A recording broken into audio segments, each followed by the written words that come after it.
The 2024 election could determine if your path to home ownership gets easier or harder. But what role do politics really play in this housing crisis? Could the next president influence whether or not you can afford your dream home? Let's break it down.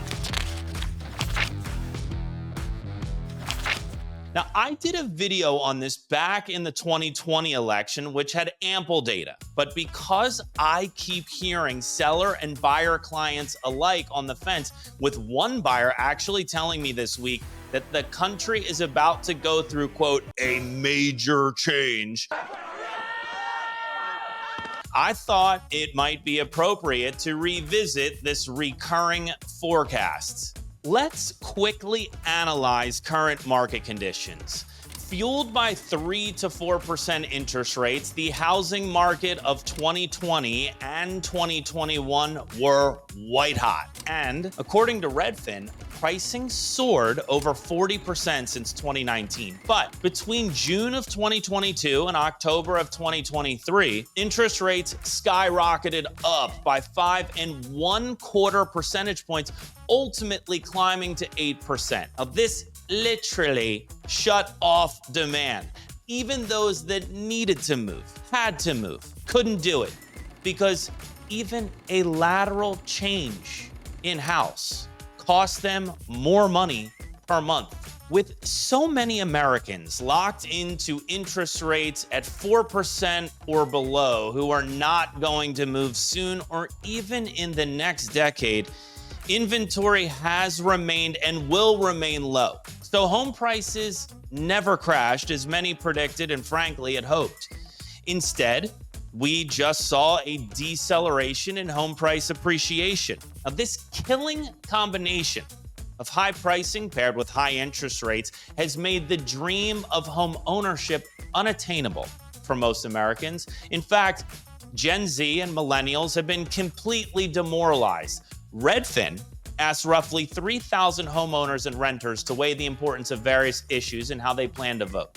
91% of adult members of Gen Z between 18 and 27 years old said housing affordability is somewhat or very important, a higher percentage than any other issue they were asked about. And 87% of millennials felt the same way. So that brings us to the magic question.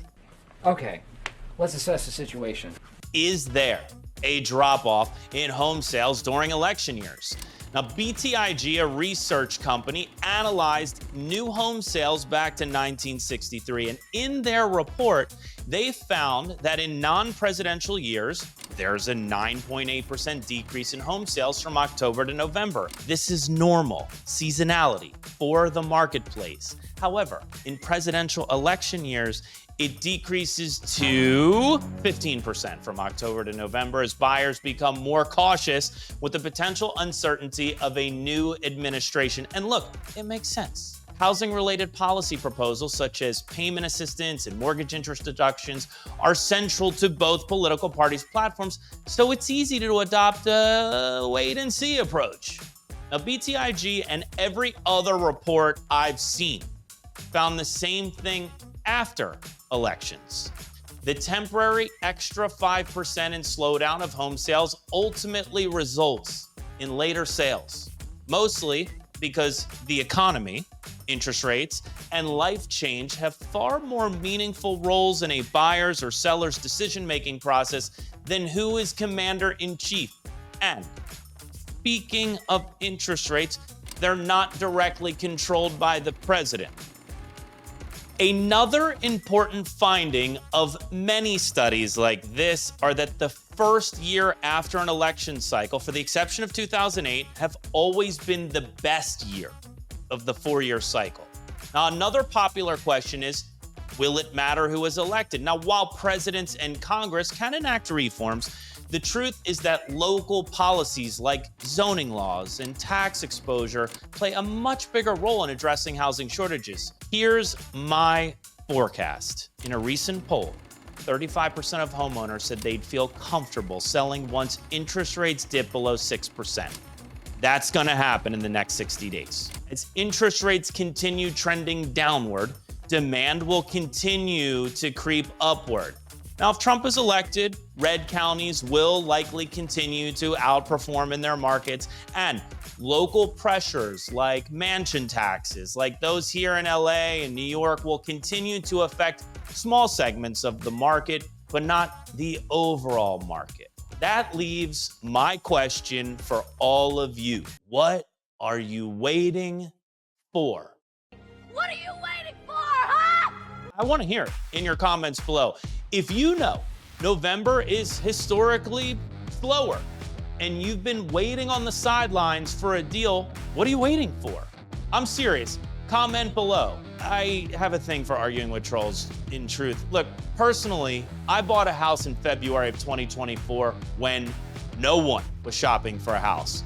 Now, part of my negotiation on price was redeployed to a buy down of my interest rate. Now, because I bought when it was quiet, bought a property for less than what the seller had originally paid for it 3 years ago. So I hope you enjoyed this election-themed episode of The Breakdown. I'm Ben Belack, and if you feel like you learned something today, we only ask in return for a like so we can keep growing this show. I'm gonna keep breaking down hot topics in the real estate sector, so subscribe. I promise you'll leave with the sound bites you need to be the life of the next party or by your corporate water cooler. As always, keep it locked here on Estate Media.